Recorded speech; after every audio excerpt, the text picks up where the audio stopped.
दीपावली के अगले दिन मनाई जाने वाली गोवर्धन पूजा भारतीय संस्कृति का एक अत्यंत महत्वपूर्ण पर्व है। ये दिन भगवान श्री कृष्ण द्वारा गोवर्धन पर्वत उठाकर ब्रजवासियों को इंद्र के प्रकोप से बचाने की पावन स्मृति में मनाया जाता है। इस पर्व को अन्नकूट उत्सव के नाम से भी जाना जाता है क्योंकि इस दिन भगवान श्री कृष्ण को अन्न, फल, मिठाई और विविध प्रकार के व्यंजन अर्पित किए जाते हैं। ये पर्व न केवल धार्मिक दृष्टि से बल्कि सामाजिक और पर्यावरणीय दृष्टि से भी अत्यंत महत्वपूर्ण है। पौराणिक कथा के अनुसार जब भगवान श्री कृष्ण ने देखा कि ब्रजवासी इंद्रदेव की पूजा कर वर्षा की कामना करते हैं, तो उन्होंने उन्हें समझाया कि हमें प्रकृति यथा पर्वत, पेड़, नदियां और पशुधन की पूजा करनी चाहिए, क्योंकि ये हमारे जीवन का आधार है। इस पर ब्रजवासियों ने इंद्र की बजाय गोवर्धन पर्वत की पूजा की। इससे क्रोधित होकर इंद्र ने भयंकर वर्षा की, परंतु श्री कृष्ण ने अपनी छोटी उंगली पर गोवर्धन पर्वत उठा लिया और ब्रजवासियों को सुरक्षित आश्रय प्रदान किया। इसीलिए ये पर्व भगवान श्री कृष्ण की प्रकृति संरक्षण की शिक्षा और मानवता की रक्षा के प्रतीक के रूप में मनाया जाता है।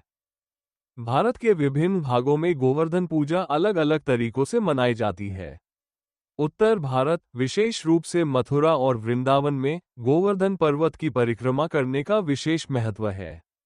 भक्तजन अन्नकूट तैयार करते हैं, जिसमें दर्जनों प्रकार के व्यंजन बनाकर भगवान को भोग लगाया जाता है।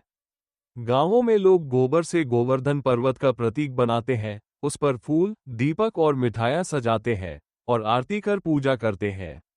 ये परंपरा न केवल धार्मिक भावनाओं को व्यक्त करती है बल्कि भूमि, गाय और अन्न के प्रति कृतज्ञता भी प्रकट करती है। गोवर्धन पूजा का संदेश बहुत गहरा है। ये हमें प्रकृति के प्रति सम्मान, पर्यावरण संरक्षण और सामूहिक एकता का बोध कराती है।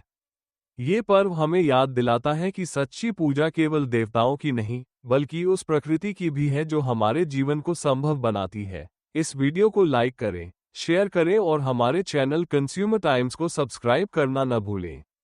अपनी राय और सवाल कमेंट सेक्शन में जरूर बताएं। कंज्यूमर टाइम्स आपसे यही अपील करता है, इस गोवर्धन पूजा पर आइए, हम सभी संकल्प लें कि प्रकृति का सम्मान करेंगे, पर्यावरण की रक्षा करेंगे और भगवान श्री कृष्ण के उपदेशों को अपने जीवन में अपनाएंगे।